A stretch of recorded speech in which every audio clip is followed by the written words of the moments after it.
He had not opened the diary in many years. It was small and blue with soft pages and a broken lock. It had been sitting in a drawer, quiet and patient, like it was waiting. The house was silent that evening. No phone ringing. No TV sound. Just the slow ticking of the wall clock. He sat on the edge of the bed and held the diary in both hands. It felt lighter than he remembered. But his chest felt heavy. This diary belonged to her. His wife. The woman who once filled this house with gentle noise. She used to write every night. Sometimes for hours. Sometimes only a few lines. He never asked what she wrote. He thought there was always time. Now there was only silence. He opened the first page. Her handwriting was neat but soft. Each word looked careful, like she had chosen it with love. "Today he came home late again," the page said. "I did not ask why." He paused.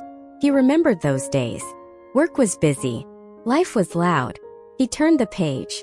"I wanted to tell him about my day," she wrote. "But he looked tired. So I smiled instead." His throat tightened. He could see her smile in his mind. The same smile she used to hide her sadness. Another page. "I wonder if he still sees me," she wrote. "We live in the same house, but our worlds feel far apart." He closed his eyes. He remembered sitting beside her. But his mind was always somewhere else. Page after page, her voice became clearer. Not angry. Not blaming. Just lonely. She wrote about waiting for him at dinner. About eating alone when the food got cold. About listening for his keys at the door. "I know he loves me," she wrote one night. "But love feels quiet now." That line stayed with him. Love feels quiet now. He had thought quiet meant peace. He did not know quiet could mean pain. The diary moved through the years. The pages became older. The words became softer. He lowered his head. She had carried fear alone, while he was busy being strong. One page was stained with a small mark. Maybe a tear. Maybe many. "I miss him," she wrote. "Even when he is right beside me." His hands shook. He had been there, but not present. He kept reading, because stopping felt worse. Near the end, her writing changed. It became slower.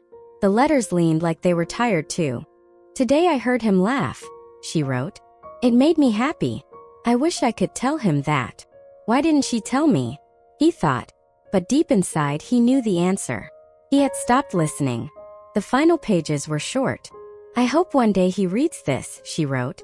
"Not to feel sad, but to understand me." The last page had a date.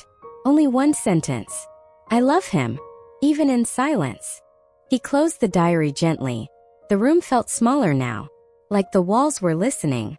He sat there for a long time, holding something that held her voice.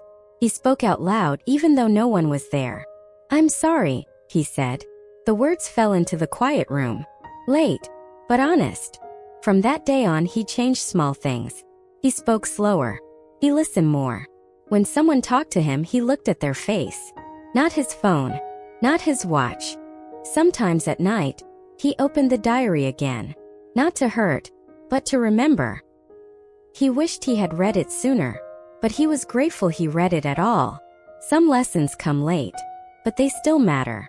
And though she was gone, her words stayed, teaching him how to love.